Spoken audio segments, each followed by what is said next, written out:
Hey TRB fans, the base is going to open in just a minute, but I wanted to let you know that this episode is presented by Star Wars Card Trader by Topps Digital Collectibles app. Collect and trade digital collectibles, including exclusive Mandalorian episodic content. Download the app and relive every moment from the new Disney Plus series, as well as the entire Star Wars saga, including upcoming Episode 9, The Rise of Skywalker, on your quest to collect your favorite heroes, villains, weapons, spacecrafts, and more. Star Wars Card Trader will be relaunching later this week with a fresh brand new design, which will include a new user experience, new features like Workbench, which is a collectible trade-in function, revamped trading flow, and much more. Users can also expect brand new sets, including an upcoming Kylo Ren-inspired set, aptly titled, I'll Show You the Dark Side. Download Star Wars Card Trader for free in the iTunes App Store or Google Play Store.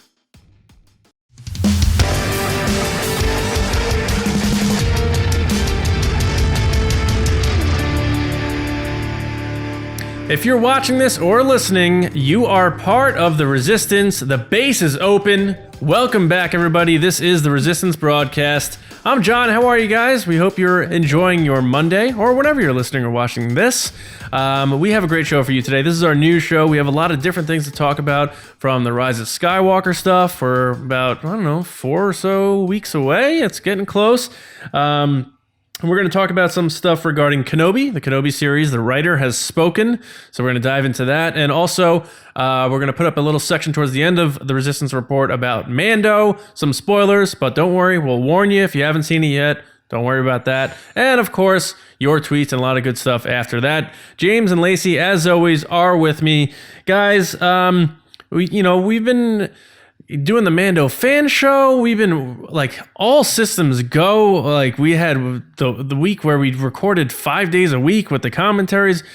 Are you guys, how you guys feeling? You guys feeling energized on this Monday to still podcast and talk about this whole galaxy far, far away, or what? How you feeling? I'm feeling really good. I'm not entirely sure if I'm in the resistance or not, because I'm not listening or watching this. So I thought those were the two options you gave. But what? No, I'm just kidding. He said if you're listening or watching, you're part of the resistance. And I'm like, well, I'm not doing either one of those things. Yeah. Anyway. No, we did. If you're editing this, you are part of the resistance. Yeah, exactly. If you're talking in the next 5 minutes, you are part of the resistance. Yeah. No, the fact that we did 5 things, it's crazy. We recorded 2 episodes for the show. We recorded 2 episodes of Mando Fan Show, and we also did a commentary, which it doesn't look like we're doing that, but that will come. But it all happened in the span of us doing all this crazy stuff. It's wild. I'm loving the Mando Fan Show. I wish there was a way that we could talk about episodes after they've processed more too. You know what I mean? It's kind of sometimes you're like, oh, I didn't even mention, but yeah. Yeah. What? I'm tired.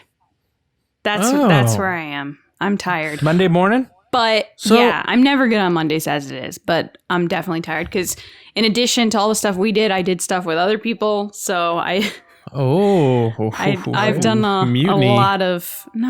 lot of different projects, but the way I see it is the next 2 months are kind of like the marathon, towards the finish line. Yeah. So I've been saying it a lot, but I mean it when I say no sleep till the Rise of Skywalker. Let's do this. Right. Yeah. That's going to be a new Beastie Boys song. No sleep till the Rise of Skywalker. So guys, Mando Fan Show. It's been fun. I don't know if you guys who are checking us out here on TRB haven't yet, go check out our show, Mando Fan Show, all about The Mandalorian, of course. We have an episode dedicated to every chapter of The Mandalorian. So we have 2 under our belts now. And as you saw, we finally had a guest. We had Jen Marie from Anakin and his Angel blog this past weekend. But how are you guys feeling about The Mando Fan Show? I think it's a good time. A little different. I love it. I think it's cool to not talk about the Skywalker saga. And it's so weird to have a show about a Star Wars TV show.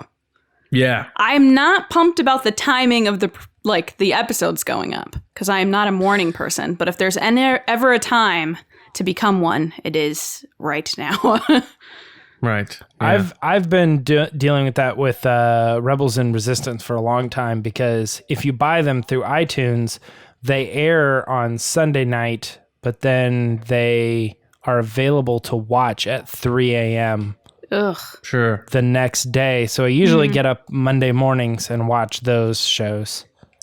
Yeah, and it's for me, it's like, all right, so 3 a.m. because, we're all three of us are East Coast, U.S. 3 a.m. our time is when the Mandalorian episodes are going to be rolling out, I guess. It'll just be like, if my son wakes up in the middle of the night, like, that'll be my time. I'll just be like, you know what?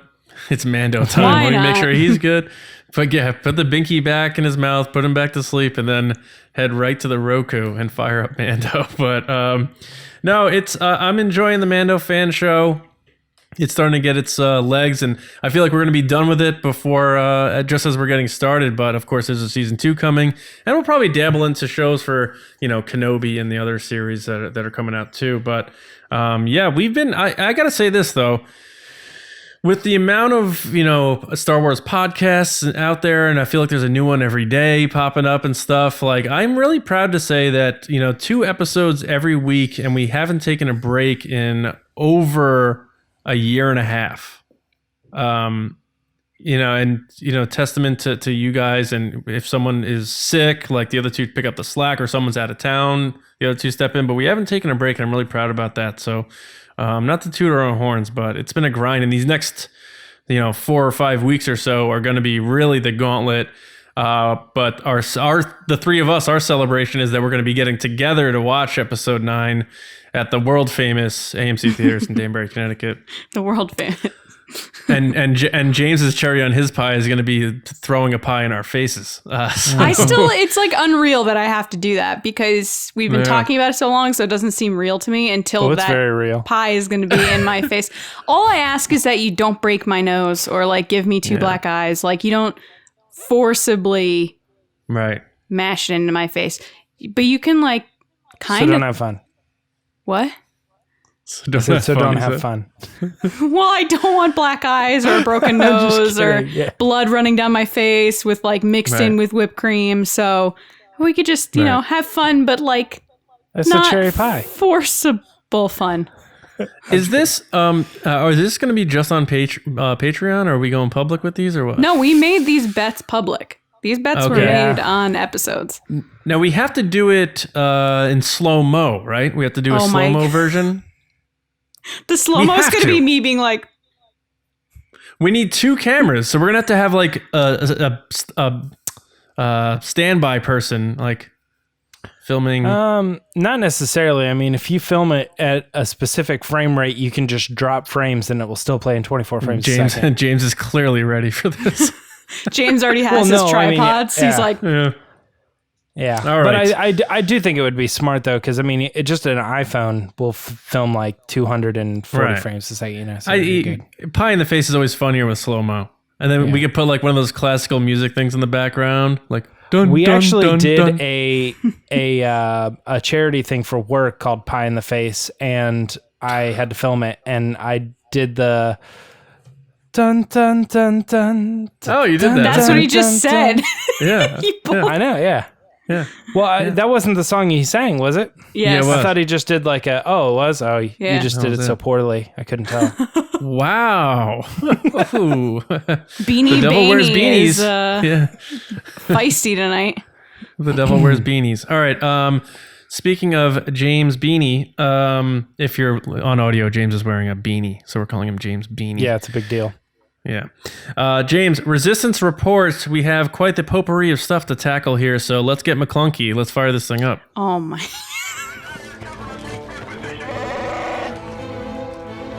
It's the Resistance. McClunky. Yeah. We need to just add that to the end of like after Han goes, it's the Resistance. Like, just a random McClunky. Or James, what if you edit in Beckett saying McClunky right before Han shoots him? Oh, yeah. There's one thing you're forgetting. McClunky. Oh, my gosh. All right, couple stories we got this week.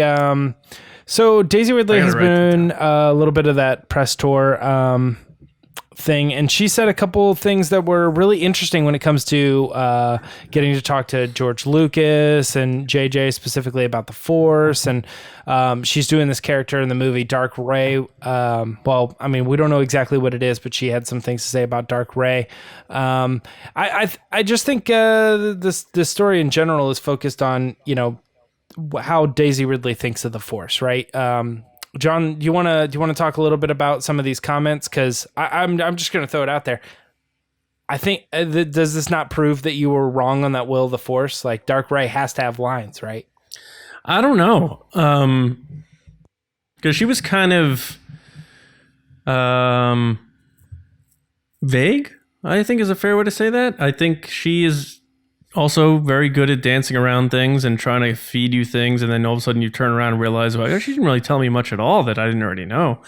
But she used profanity, which was interesting. She's a spicy one, dropping F-bombs and stuff. But she said she had an amazing time. She had fun doing it, which was kind of cool. But I liked her parts talking about the 4 words that she used to describe the movie. But in terms of Dark Ray itself, I don't like it. I said this last week on the podcast, but I like hearing her say she had fun doing it because it was different. And, you know, you hear people like, even like pro wrestlers, they like being bad guys better because you get to let out all your frustrations and stuff, and you're playing a character and you have fun like being evil. I could see maybe being a bad guy is more fun than being the good guy sometimes because we're all trying to be the good guys in real life.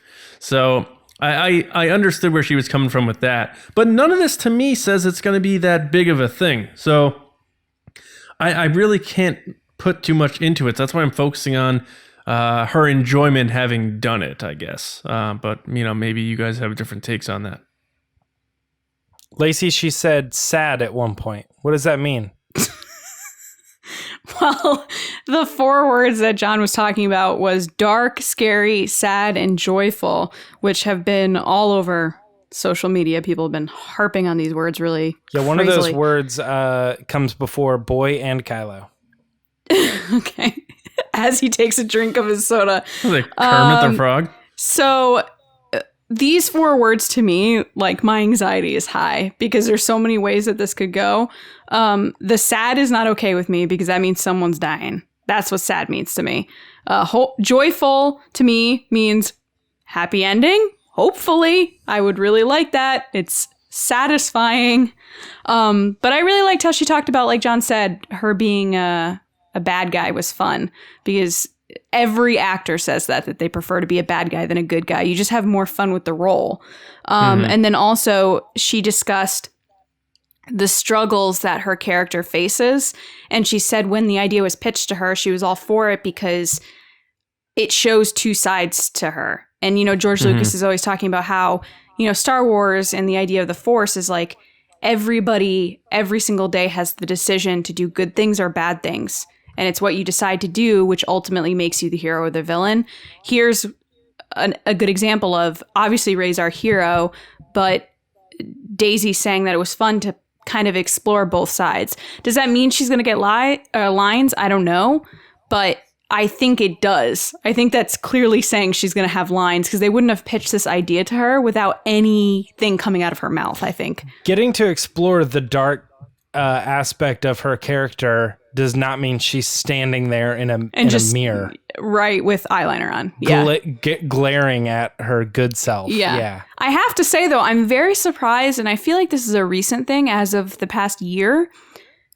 I'm all for swearing. Like, off the podcast, I have a trucker mouth.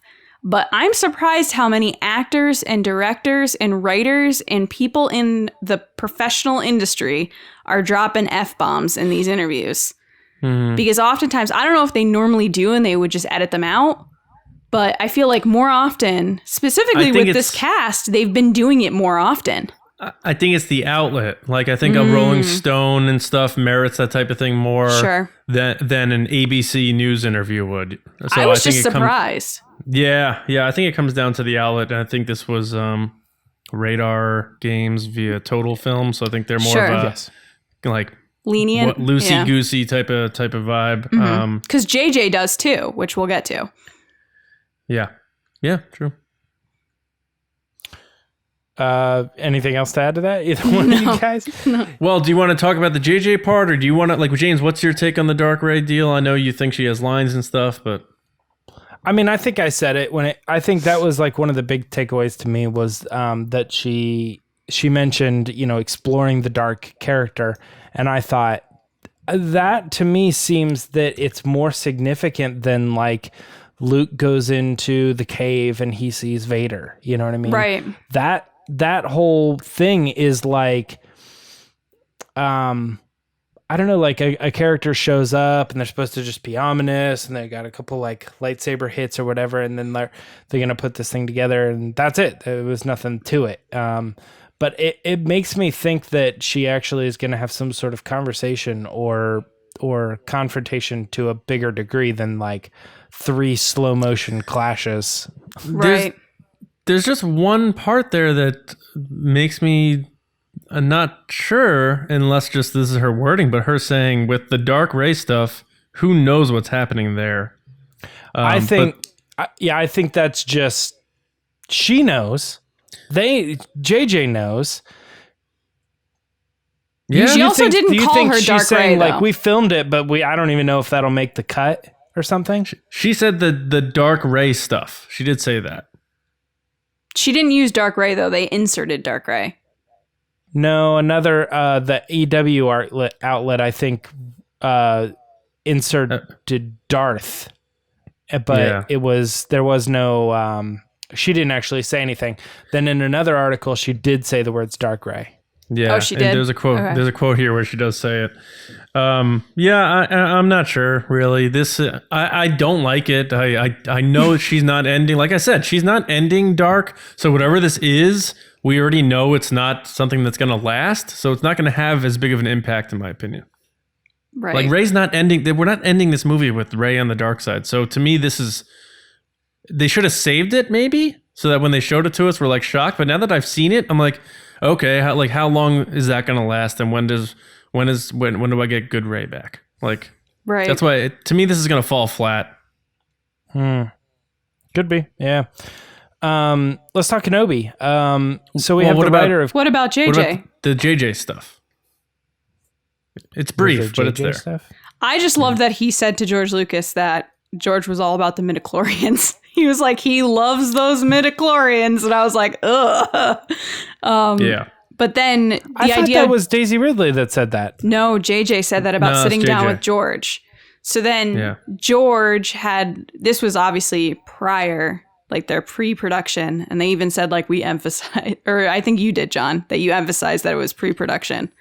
Yes. Not during, because as you know, we hear all these rumors, like on your rumor review, that George is rewriting 9 and shooting test screenings and all this other stuff. So anyway. Right. But the idea of sitting down with someone that changed your life the way that George changed JJ's life, that's what stood out to me. Because imagine sitting across from the person that basically made you who you are, that inspired you to go into film, that made you want to be a director, that from the age 8, you were like, I am destined to do this. This is the guy that made you make that decision. That's insane. Right.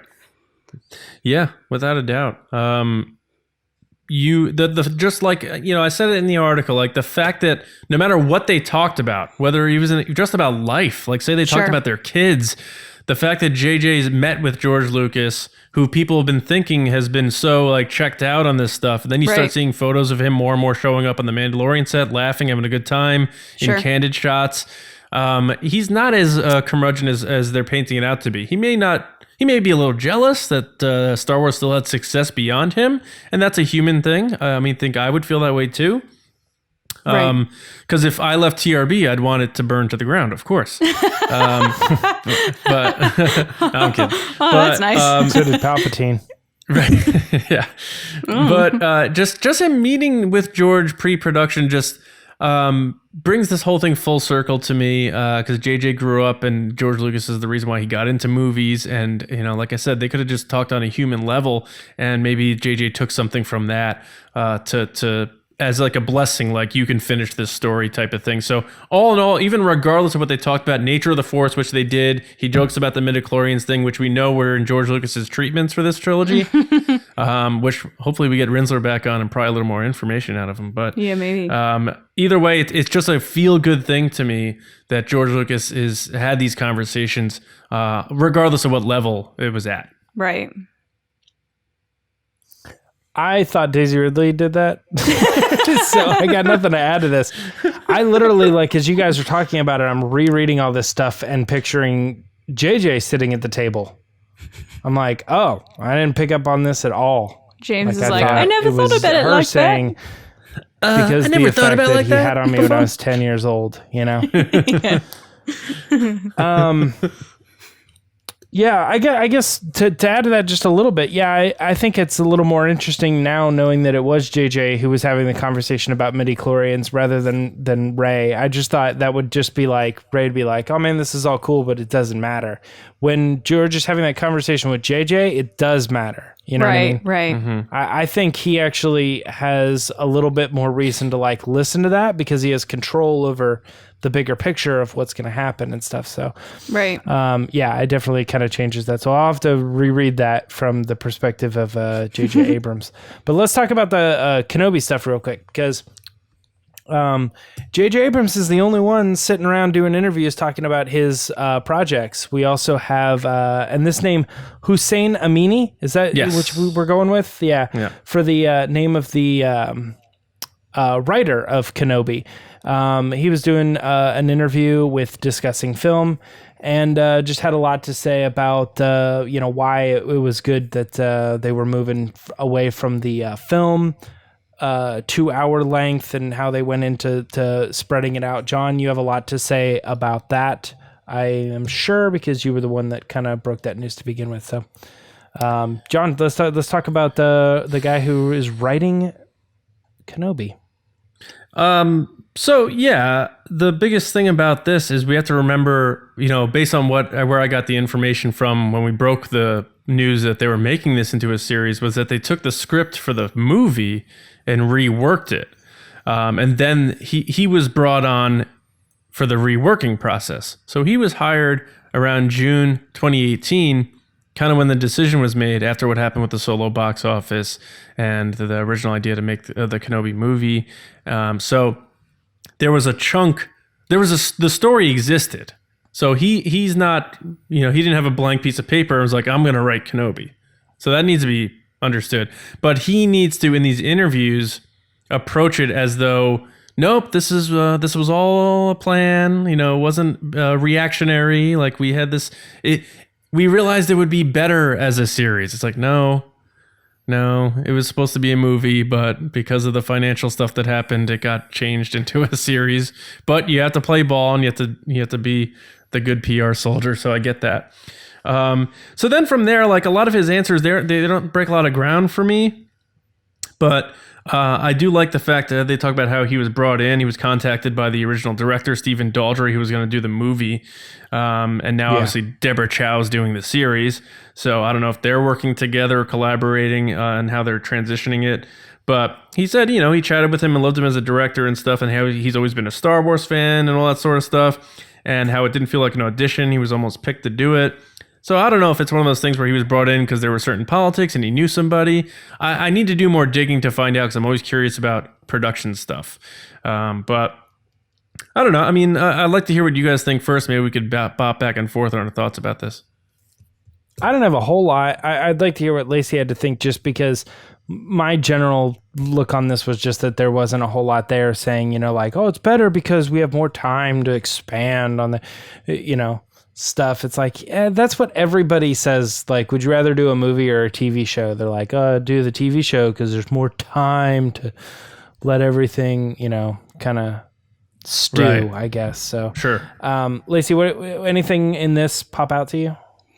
Well, going off of what John said, when they asked him how involved he was in this this project, he said, I've been involved on and off for 2 years, which to me was a weird way to say that. Like you could say, oh, we've been talking for about 2 years. But the way that he said on and off, I was like, so were you in and then you weren't in and then you're in again? And then I, away from that, really enjoyed him actually getting into the production and the story of where the show's going to go. So you have them starting shooting in July, which is exciting in itself.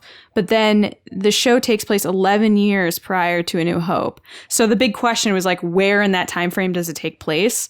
So we're not getting like full Alec Guinness gray guy. We're getting a little bit earlier than that. But the thing that really stuck out to me was him talking about where Kenobi is in a mindset, which I find interesting. If you think about it, he's lost everything that he's had, from the Jedi to friends to everything. Even his belief system has been rocked. So the idea that you're picking up a character that everyone loves at that low point in their life is only going to be that much more interesting.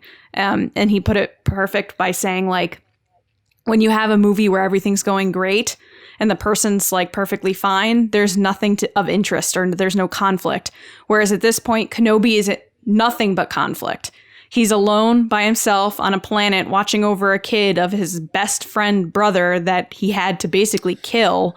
And then he's like, all his friends are gone. No one's talking to him. And everything that he's given his life to, which is the Jedi Order, is gone. So like, how do you come back from that? First of all, I like wake up late on a Monday and my whole week is thrown off. So I can't imagine being Kenobi, where you literally lose everything. So that to me was super interesting. And knowing that he was speaking about Kenobi in this way makes me really optimistic that he's really going to get the character. Yeah. Did the term spans stick out to anybody? He says it spans the period between episode 3 and episode 4. Not like it takes place between 3 and 4. It seems like spans is a little bit more like they could do 3 episodes at like kind of earlier and then another one. But, and then later. So like Avengers, like 5 years later type thing. But I think the quote is that did they not definitively drop the like it's 8 years thing? No, it is. That's when they're supposed to be taking place. He's supposed to be taking place to appropriate his age, Ewan McGregor, and that sort of thing. And they want to be far enough from A New Hope to be able to differentiate between the actors and sort of thing. That's why they didn't have Solo walking right into the cantina, at the end of Solo. And also they got to make Solo 2 happen, of course. But yeah, like in the article I wrote, the quote can be spun as though he's divulging the series will span the course of a few years, but we're not ready to make that assumption because he does allude to that it could be 1 year later and then Obi-Wan's doing something else. It's possible they do that, and maybe they want to leave the door open to make a second season. I don't know. But my whole thing with this guy is, he mentioned the story group and how they're a safety net. It sounds like he's a Star Wars fan, but not like a diehard fan based on his language. It reminds me of like DJ Older when he was talking about it in that way. Right. And it just sounds, I'm not trying to discredit him in any way, but it sounds like he was just brought in to really retool a movie script and stretch it out and make it work in an episodic way. He didn't need to create as much as it is restructure. And the original writers, I guarantee when you see the credits for the Kenobi series, whenever that is, you'll see multiple names on there in addition to his, and it will be the original people who wrote the script for the movie. Right. Yep. Well, we're all excited for Obi-Wan Kenobi. John, you've just made me think, though, that it's very unlikely that we would get a second season. Yeah. It's kind. I don't think it needs the mini series thing. Yeah. Mm-hmm. Yeah. Oh, Lacey, the more Obi-Wan, the better. I'm just saying, I'm for it if it makes sense. I don't want them to drag it out to the point that we're like, okay, enough. Like this should have ended 2 seasons ago. Like Vampire Diaries. Yeah, just like that. Totally. Someone out there just said, "Yup." Someone did. Someone. Or Arrow. Arrow should have ended multiple seasons ago. Arrow should have never started. Or the McClunky Chronicles. That was a short-lived. Just 6 6 episodes, 40 minutes each would be 240 minutes. That's 4 hours of Kenobi. Yeah. I mean, I'll take it. Whatever. Yeah. Yeah, I mean, I didn't want to get into that specifically, but yeah, just I think they might treat it a little bit more like a limited edition miniseries, like the special don't forget, TV event or something. It's not like a first season of a show. It's unlike Mando. It's one director, so they're probably just saying like, this is one thing. We're doing the one director, so it has the one vision. So that's even another thing pointing to it's probably only going to be the one miniseries. So. But hey, we could have gotten no more of Ewan as Kenobi, and we are. So we have to embrace that. Absolutely. Yep. So there is some stuff that we wanted to talk about that kind of does talk a little bit about The Mandalorian and some of these stories, because The Mandalorian's, first couple episodes are out. It means people are talking about them in the news and discovering new things about those shows. So if you have not watched The Mandalorian from this point on, but we're going to go to the Scoundrels rundown later. But the next 2 stories that we're going to cover kind of address things that happen in the Mandalorian show. So if you have not watched them, you might want to skip ahead, and we'll help you out in the description or other things to get you to that point. But just be warned if you're trying to avoid all Mandalorian stuff. Pedro Pascal was was talking this week with Screen Slam. And he kind of did something that nobody expected. Do you guys remember back when we were talking about the Sith troopers? We're like, yeah, they're red and they're troopers and they're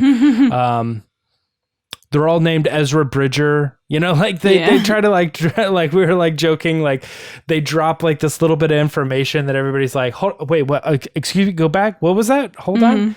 He said the name of his character in an interview, which has been something we've been kicking around forever. Like, are they going to reveal this guy's name? What do they call him and stuff? And he just casually drops it like it's no big deal. Right. Pedro refers to his character as Din Djarin. So that's his name, I guess. We don't know how to spell it. He just said it in the video interview. So, Lacey, what are you thinking about this? Is Pedro making mistakes, or was he told like a... what's it called? Like a embargo. Like it's like, hey, after this happens, after this date, you can tell people your name. No, I think he made a mistake, because I think he tries to catch himself a little bit after the fact, but it's just one of those things, like when you're excited about something, you forget the details of like, oh, I shouldn't mention this. And when you're talking about your character, it just comes out. It's like when, I talk about the podcast, I'm always like, oh yeah, James and John. It's like not mentioning them when talking about the podcast. It's like one of those things that just happens. This is a big story in the sense that we have a name, but other than that, I would just be like, okay, he made a mistake. Like he didn't give anything away to me. Like the name it's not a big detail to me, I guess. Especially since it doesn't seem to connect. Right. If he said like blah, blah, blah Skywalker, I'd be like, oh, yeah, snap. Din Palpatine. Yeah. Or something. But this is like, okay. Steve Palpatine. Yeah. John, what did you think of this? Because I think I actually have a different take than Lacey. Let's, what do you got? Before we recorded, James sometimes likes to check in with the stories and be like, so let's just to clarify this. And he's like, is it pronounced Din Djarin? And I'm like, yeah, Din Djarin. So I just watched it again. He says Din Djarin, so that's my fault. Oh yeah. Yeah, Din Djarin. So my bad. Because I know if we kept saying Djarin, people in the comments would be like phonetically spelling or showing a picture of a jar and something saying in. Yeah. I tried to write Jeirin, which again, we don't have the spelling, but I tried to spell it Djarin as opposed to Jarin. Yeah. Yeah. So I looked up like sometimes like Lucasfilm likes to be cute and like reference Legends stuff or like do callbacks to like give nods to fans.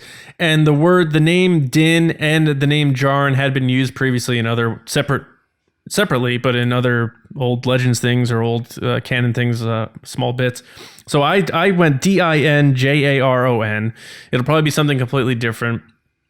I just think this is cool because they're so darn secret about everything. The lid's always on, sealed, and for him to just be like, so the Mandalorian, his name's Din Djarin, by the way. He's and the interviewer's probably like, what? How do we stop? Do we, because it's Star Wars. They're probably like, you can't ask him this, you can't ask him that, and Pascal just like, yeah, his name is Din Djarin, and so I just like that part of it. It's fresh to me, and let's take the lid off a little bit. So I like that. There's not, like Lacey said, there's not much else to it. Just because it's Star Wars. If it was Marvel and you're like, my character's name is this, you'd be like, what else? Like, what's your power? What do you do? So, yeah.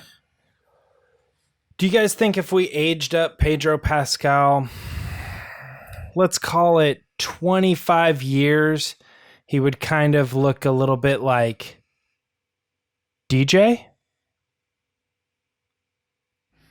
From The Last Jedi? I'm not going to say maybe. I know you want me to. I'm going to say no. They don't look anything alike.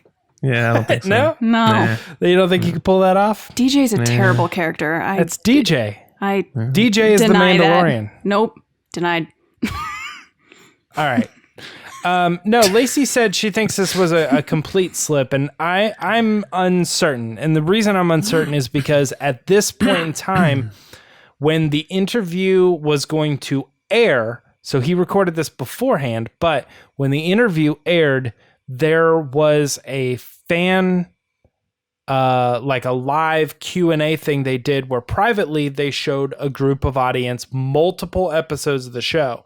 So I think there's a chance that Lucasfilm said at this point the name will likely have been shared, but it wasn't. I don't know. No, so I think this was an accident, and really? Because it was a smaller in the sense of like not Vanity Fair.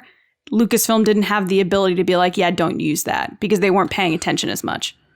Or this, like a lot of these interviews, if you see interviews with Carl Weathers that are coming out, he has, his beard is black, like when he was filming, and now you see him at the premiere and he's got his white beard and stuff. These are old. These are recorded a long time ago. Right. It's possible this was during production and he was just like, yeah, this is my character's name. And they were given the okay, this site on this date, you can release this interview. Maybe forgot about it. Yes. Maybe his name's different now. Maybe it's something a little different. Could you imagine? Yeah. So, I mean, we don't know, but the fact that he said it, I think they gave him clearance to do that, or else they would have had this video deleted or taken down or like, so I think they gave him the okay. I think it's very likely that it also too could be part of the show, in the sense that, we have the scene in the first episode with like, hey, has your signet been revealed? No, not yet. You know what I mean? So it's like, if your signet or your signature is your name, then maybe that's kind of more revealing or something. He's walking down that hallway at the Mandalorian like hangout, and people are like, yo, what up, Din? He's like, what up? What up, Din? Yo, Djarin. I'm still going with DJ. Hey, what up? Ugh. Mandalorian is DJ. No. Maybe. All right, guys. Jon Favreau was doing an interview, and now that it was out, he was able to talk a little bit more about what he says, what they quote as the being. So everybody is calling this different names. The most common name heard on the internet is Baby Yoda, right? But it was interesting to read some comments on Jon Favreau's point of view as to, how important this character is and kind of developing him and things like that. So, Lacey, I'm starting with you on this one because you are a defender of the baby boy. The baby boy. How does it go? Like the green baby boy. He's not Yoda, so I would appreciate if people stop calling him Baby Yoda. He's not Yoda. He could be a clone of Yoda.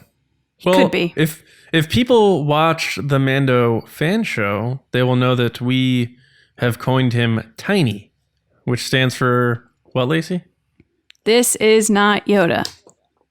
Or that is not Yoda. And some people in the comments have been calling him Tiny. Baby, 6 pounds, 8 ounce, green boy, Baby Yoda. Sweet Baby Yoda. Yeah, so the important thing for me is that they called him an important character because after episode or chapter 1, I was very nervous. I was like, there's no way he's going to turn this sweet baby in. And I think if they're calling him an important character, that means he's there to stay for the series, to me at least, or a majority of the episodes. And then the other thing that stuck out to me was, and we live in this world every day, leaks and spoilers. And it didn't leak on set. And Jon Favreau was saying how crazy it was that it didn't, which is similar to what we heard from JJ at Celebration of he was amazed Palpatine didn't leak. So it's just funny to hear these like, you know, big names like Jon Favreau being like, I'm surprised it didn't leak, and like how Star Wars fans are with toy magazines and photography and these books and all these other stuff. And like the people on set were so into keeping it a secret that he enjoyed watching everyone's reaction of the surprise. And I honestly loved it being a surprise, which is rare for me because, as you guys know, I love spoilers and leaks and stuff like that. But for once, I experienced this for what it should be, and I screamed at like 5 a.m. in my house. So I did enjoy it, and I'm glad it didn't leak. Although, James, you said it did leak, but... It did leak. But majority what's of funny people did. about this... Majority of people didn't know it, and what else is funny about this is the number one that I knew about it and you didn't. Right. But I got a bone to pick with you about that too, but we'll get to that in a second. Yeah.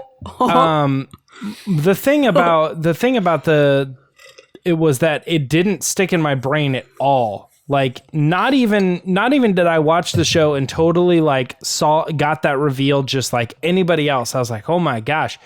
It didn't even occur to me till like we were talking in the Discord on Patreon, and people were talking about some stuff, and I was like, oh, wait a second. I knew that.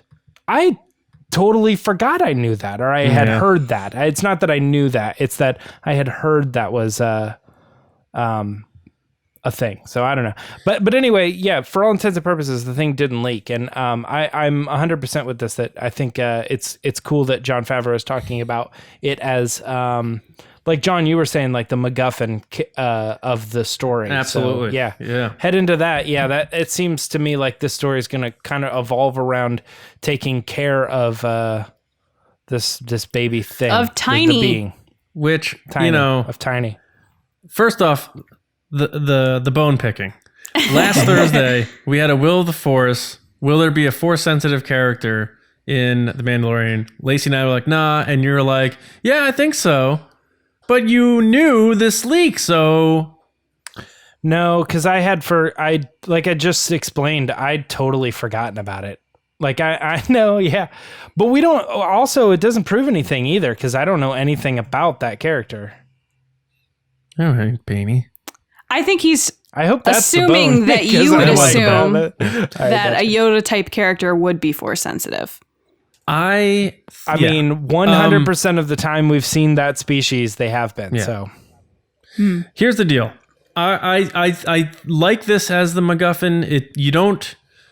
I think I said this on the Mando fan show, our first episode. You don't tamper with the unexplored in Star Wars, the big secret species in Star Wars that George is the only thing that hasn't had the secrets about revealed or history revealed without it being a big deal. So this is going to be a major part of this series, maybe even the entire series, not just first season. And I could see it being a situation where this person wants it. Giancarlo Esposito pops in. He wants it. Other bounty hunters come in from other sectors and want it. There's this hunt for this thing. And it's almost like a rat race for this being, for this Yoda thing. And, people introduced things that, could this be the cloner? Like one of our patrons, I don't know if they got it from somewhere else, but they had mentioned in the chat, like, look at the cloner Camino patch on that Dr. Persing's arm, who was next to Werner Herzog. Do they want this thing to clone it for its Force abilities? Like, who knows what's going to happen here? But it's a big deal. And the fact that it's Jon Favreau's show. People bring up Filoni a lot, and I get that. This is Jon Favreau's show. He wrote it.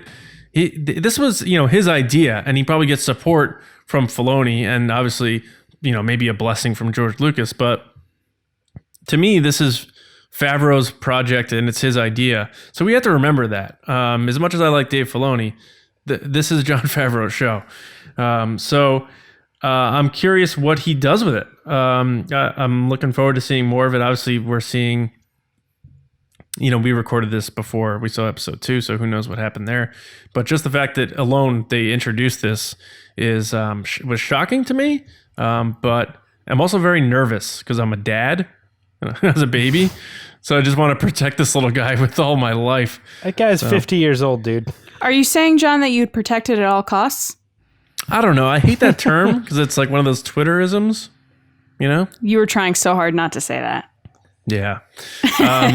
No, but you're right. In 50 years, he could be training Jedi because Yoda at age 100 was training Jedi. So John also alluded that the character right now may not look like it, but it is much smarter than it leads on. Like it looks like a baby, but it is very intelligent as it is right now. And I was like, so does it talk?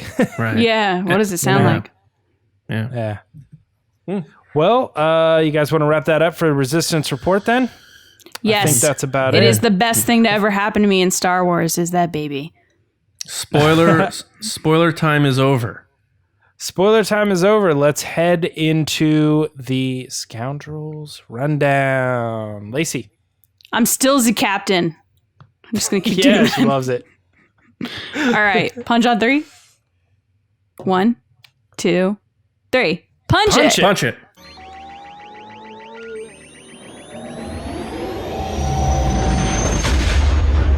You guys are all off. It's just terrible. I think we were right All on. right. Time for the Scoundrels rundown. So, we have some news. This Thursday, we're going to be joined by Maerk Newbold from Fan the Tracks and Star Wars Insider and basically everything Star Wars, StarWars.com, your mom's Star Wars, all the Star Wars. Will be joining us Thursday. Will be joining us Thursday. I have a feeling that's going to be a good episode. I don't know why. Yeah, he's really, really fun. We got to know him at Celebration, so we're excited to have him on. And then after Maerk, returning for his 3rd time, our first 3rd time guest ever, our friend Clayton Sandell from ABC News will be back next Thursday, 11/28. Thanksgiving. It's going to be the Thanksgiving episode? It's going to be our Thankful for Clayton episode. Right. People will be able to get filled up and then listen to the Resistance. And fall asleep. Yeah. Hopefully after the episode. Right. like mid-discussion. Yeah. I love mashed potatoes, though. Next. Episode 3 of our I'm saying it song. The Mando fan show. I always go Fando Mando. Mando Fando. The Mando Fan Show. The 3rd episode is happening this Friday. I know. I came up with the name and I can't even say it. Guys, it's all good. This Friday, we'll be joined by Jonah Marie to talk about Chapter 3 of The Mandalorian. She's from the Wookiee Gunner site and the Geeky Bubble podcast. She's awesome. She was at the screening for the 3 episodes at once, 2 episodes at once. And she sat next to Jon Favreau's dad. Wow. So I'm interested to hear how that went. She'll be here Friday. And then last but not least, we have finally recorded our commentary for The Force Awakens. The video and audio format will be up on the Patreon page soon. So I can't wait to share that with you guys. As you guys know, it's like my favorite movie ever. And we're really close to Attack of the Clones too. So if you we know are somebody. Attack of the Clones. We're close. But The Force Awakens, it was a really good time, right, guys? We had fun. It was a lot of fun. I had a good time for sure. And if you want to check that out, you can head over to patreon.com/resistance broadcast. Now I'm going to hand it over to me. What? Hey, look at that. Whoa, double cilantro. Resistance transmissions. So, Chewie, get us out of here. Hey, guys. I'm back again, and it's time for... what? A certain section of our fans are just so happy right now. Guys, it's me. Who is she? 1/3. It's Lacey. I'm back for the next segment of Resistance Transmissions. So how this works is every week, Jon puts up some crazy, wacky situational on Twitter, and you guys give your answers. And the most creative, fun, interesting answers get read live on the show by me. I've never read these. I don't know what the scenario is, so let's get into it. All right. So it looks like it is a caption this type scenario with George Lucas holding a Starbucks cup next to Kathleen Kennedy, who's laughing. And the caption is, George Lucas rolls up to the drive-thru at Starbucks to order a coffee. How does he place his order? First up is Charlie Skywalker at D Blake Jr. 7. And it said, or he said, welcome to Starbucks. How can I help you? George, that was good, but let's try it again. This time faster and more intense. And for the record, we got like 50 faster and more intense replies. Yeah. So I could only pick one. So you all did wonderful, but Charlie beat you to the punch. I also love that you had... Go ahead, James. Oh, I was going to say, before we get too into this too, I can't even possibly imagine being like the Starbucks employee that takes the order and hands the drink. You know what I mean? They're like, where have I heard that voice before? And then like you hand him the drink and it's like George Lucas, like... I don't know. That just is so crazy to me. They would probably recognize the host of Catfish before they recognize George Lucas. Let's be honest. Probably. Maybe. But yeah, so next is Mike Harris at Sky Mauler. And he said, Lucas, yes, I'd like a large coffee, sugar, no cream. Turns around and sells it for $4 billion.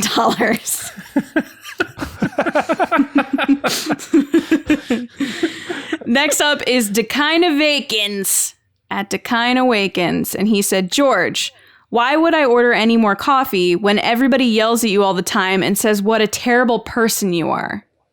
And that's a callback to that interview of why he's done with Star Wars. Yes, I thought that was very clever. Next up is the Toddalorian at Todd Knows Best, who said, George said, can I get a large coffee? Actually, can I change that to a large coffee with cream? Actually, scratch that. Large coffee with cream and a dash of cinnamon. I actually love cinnamon in my coffee, side note. You know what? Forget all of that. Large coffee with cream, dash of cinnamon, and a sprinkle of McClunky. There it is. Okay. I have a couple things to say to this. Number one, pinch of cinnamon, please. The other thing is I thought this was going to be a special edition joke. Like, never mind, let me change and that. He keeps changing let me change that. Yeah. Never mind, let me change that. I think that's what it is. I mean, I guess it kind of is Yeah. with the McClunky thing. All right, yeah, I got you. Next up is Tyler, also at Raptor Squads. That to me just sounds like a 90s Way to get your handle, Raptor Squads. Hold on now, Lacey. Can we call you Mr. Squads? This interests me because I want this person to answer this. And is it Raptor Squads or Raptors Quads? Like their muscles. Oh. Yeah, I don't know. I think it's Raptor or Squads. multiples if you're in I'm drums. picturing like raptors with sunglasses on that are like...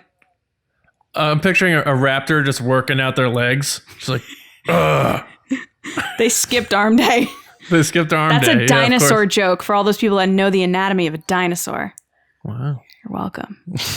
Good one. Next is... Oh, wait, I didn't read what his Raptor thing Squads. was. Yeah. Wow, you skipped right over him. Sorry, Raptor Squads. The Raptors skipped arm day and you just skipped his tweet. I did. Okay, barista. May I take your order? George, black coffee, please. Barista, great choice. It's a classic. George, yeah, it is. But you know what would really be great? If we got to see the coffee bean's journey to becoming this cup of coffee. Pretty cool. If a giant coffee bean walks in front of the screen. Right. Ronto coffee. Jeez. Yeah. Next is Jim Corbett at jcorb3tt83, who said, yes, hi, thank you. I would like a solo shot of espresso and then a large black coffee. No, I'm sorry. Coffee second, solo shot first. That is good. Well That's done, Jim. Yes. And then last but not least is Alex Backus at Alex_Backus, who said, Here we coffee is for 12-year-olds. Throws it back into the drive-thru window. Oh, boy. Ah. I saw that guy in a car commercial. Yeah, he was in a car commercial. I saw that before he even said that online. Like, I was watching TV and he was on it, and I was like, wait a second. Did you recognize him? Mm-hmm. Absolutely. Wow. I don't know if I would have. I wouldn't have put it together. But I barely know that's Kenan Thompson. I'm not. that's true. I thought it was Kel. I don't want to sound like, oh, of course I knew, but like, I'm just really good with facial recognition. Like, I know people very well. Right. But guys, thank you so much for your answers. If you want to be on the show, which is normally on Thursdays, you can look for the scenario on Twitter, which is at RBATSWNN, and then give us your answers, and you could be on the show, and we could talk about your handle. Like, is it Raptor Quads or Raptor Squads? Let us know in the comments. John, back to you. All right. Thank you very much, Lacey, James. Wonderful. Good stuff. Everyone watching and listening, you probably already are, but if you're not, make sure you are subscribed to the Resistance Broadcast.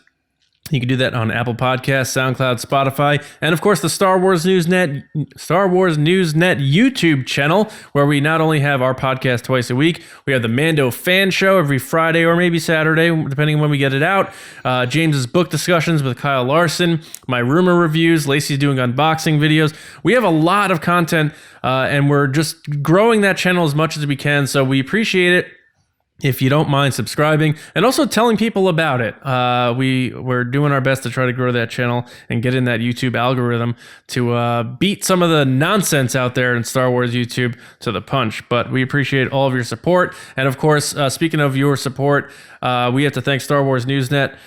So make sure you're always heading to StarWarsNewsNet.com every day for your latest Star Wars news, reviews, editorials, information, and more.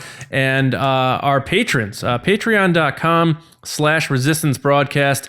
If you haven't checked it out yet and you are a fan of TRB and you can't get enough of the three of us, I mean, come on. Head there. We have 5 tiers starting at $2 a month for page access. We just did a relaunch about a week or two ago. New tier structures, new content. You get 8 mini episodes a week, Q&As every month, new commentaries all the time, a Discord server with 15 plus chat rooms, aka channels they call them, I guess. It's a great time. So at least check out the page, see what tier works for you, and sign up. We really appreciate the support because it helps us do a lot of these new additional videos and shows and increase our quality, attend events, and all that sort of thing. So we appreciate that. And I do need to say a special thank you to our patron generals. That is Carmelo, who you will see on Thursday's pod race. Brian Shalito, Andrew Staley, Neil Lowry, Jeremy Myers, Neil Shaw, David Probus, John Reese, JG Kars, Seth Keim, and Val Trichkoff. Thank you so much, Generals. We appreciate all of your support. And the last thing, guys, TeePublic. We now have Ugnulty shirts available, designed by James, on the site, teepublic.com/user/Resistance Broadcast. You can pick up your TRB swag there. And if you haven't gotten your Make Solo 2 Happen shirt yet, guys, what are you waiting for? Come on. Join the movement. Go there, pick up your shirt. There's always sales too, so maybe wait for a sale. You guys can find me on Twitter at Johnny Hoey and over at Star Wars News Net. James? Always on Twitter and sometimes Instagram, but either way, both at Myra Trunks. Still looking for the James Baney one day. Yeah, that guy still tweets every once in a while. Annoying. Lacey? You can find me probably drinking Starbucks at Lacey Gilleran on Twitter and Instagram. And going just ultra viral. Oh, man. Is this episode over? It is now. Guys, we hope you enjoy your week. We're going to see you on Thursday morning. Like Lacey said before, we'll be joined by Mark Newbold from Fantha Track, so we're excited about that. We're going to talk about saying goodbye to the legacy actors of Star Wars, but now we're going to say goodbye to you for now. So we'll see you guys on Thursday morning with another episode right here on the Resistance Broadcast, and we'll see you around, kids. Bye.